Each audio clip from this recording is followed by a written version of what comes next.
कुछ दिन पहले मैं अपने एक दोस्त के घर गया। जिस वक्त मैं दोस्त के ड्राइंग रूम में बैठा था, उसकी बीवी चाय बना रही थी और जो मेड थी वो घर में पोछा लगा रही थी। जैसे ही मेरी नज़र उस काम वाली पर गई जो कि पोछा लगा रही थी, तो कमरे से एक आवाज़ आती है, के बुढ़िया अभी बिस्तर से मत उठना, मैं बार बार यही नहीं करती रहूंगी। मैंने अपने दोस्त से पूछा, क्या माँ कमरे में है?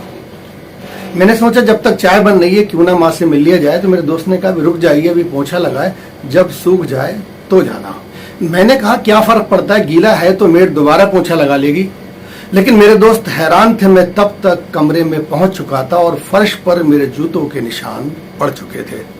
मैंने माँ को सलाम किया और माँ से कहा कि उठिए, चलिए मेरे साथ, सब लोग बैठकर ड्राइंग रूम में चाय पीते हैं। तो माँ घबरा गई। माँ ने कहा कि मेरे फर्श पर निशान पड़ जाएंगे, फर्श अभी गीला है, मैं अभी नहीं जा सकती। मैंने हंसते हुए माँ से कहा कि पाँव के निशान पड़ जाएंगे, कोई बात नहीं, अगर निशान पड़ जाएंगे तो मैं उसका एक फोटो खींच लूंगा और दोस्तों में शेयर करूंगा, आप चलिए तो सही। माँ घबरा गई, माँ बहुत डरी हुई थी। माँ बिस्तर से नहीं उतर रही थी। माँ कह रही थी, तुम चाय पी लो बेटा। तब तक मेरे दोस्त कमरे में आ गए। उन्होंने कहा कि आप आओ यार, हम लोग बैठकर ड्राइंग रूम में चाय पीते हैं। लेकिन मैं जिद पे अड़ गया कि मैं माँ के साथ यहीं बैठकर चाय पीऊंगा। मेरे जूतों के निशान ये बयां कर रहे थे कि मैंने फर्श पर जानबूझकर निशान छोड़े हैं। उन्होंने बबीता को आवाज दी कि बबीता इधर आना, यहाँ पर जूतों के निशान है, इसे साफ कर दो। बबीता ने जैसे ही पैरों के निशान साफ किए, मैं दोबारा उठकर खड़ा हो गया और चलता रहा और टहलता रहा। मैंने पैरों के निशान दोबारा फर्श पर डाल दिए। बबीता और मेरे जो दोस्त थे वो दोनों हैरान और परेशान थे। इतने में मेरे दोस्त की पत्नी आ गई। उन्होंने कहा कि भैया चाय आ गई है, आइए हम लोग मिलकर चाय पीते हैं। मैंने कहा नहीं, आप बुढ़िया के लिए यहीं चाय दे दीजिए। ये सुनकर मेरे दोस्त और उसकी पत्नी हैरान थी और कमरे में सन्नाटा छा गया। मैंने उस चुप्पी को तोड़ते हुए कहा कि मुझे लगता है कि आप प्यार से माँ को बुढ़िया कहकर बुलाते हैं। ये कहना था कि बबीता और मेरा दोस्त और उसकी पत्नी सन्न रह गए।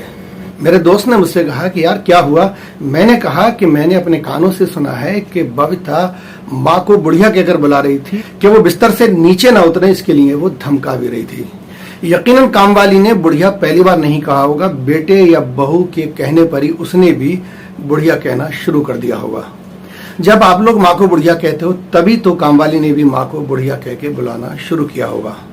बबीता रोने लगी और मेरे दोस्त के पैरों तले से जमीन खिसक चुकी थी। उसे ऐसा लग रहा था कि कमरे में फर्श पर जूतों के सैकड़ों निशान उसे नजर आ रहे हैं। सामने वाले कमरे में मेरे दोस्त की पत्नी और बच्चे खेल रहे थे और सैकड़ों निशान उस फर्श पर नजर आ रहे थे और माँ कह रही थी, देखो तो बच्चों के निशान कितने अच्छे लग रहे हैं। दूसरी तरफ बच्चे पैरों के निशान छोड़ रहे थे।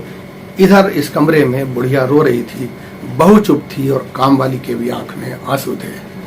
आखिर बबीता बोली, भैया गलती हो गई, बहुत बड़ी गलती हो गई, आगे से ऐसा नहीं होगा। मेरे दोस्त और उनकी पत्नी भी अपनी आंखें पोंछ रहे थे। मैं चल पड़ा, सिर्फ इतना कहकर, सिर्फ आंखें ही पोंछना चाहिए, उस फर्श को चूम लेना चाहिए जहां माँ के पैरों के निशान पड़े हों।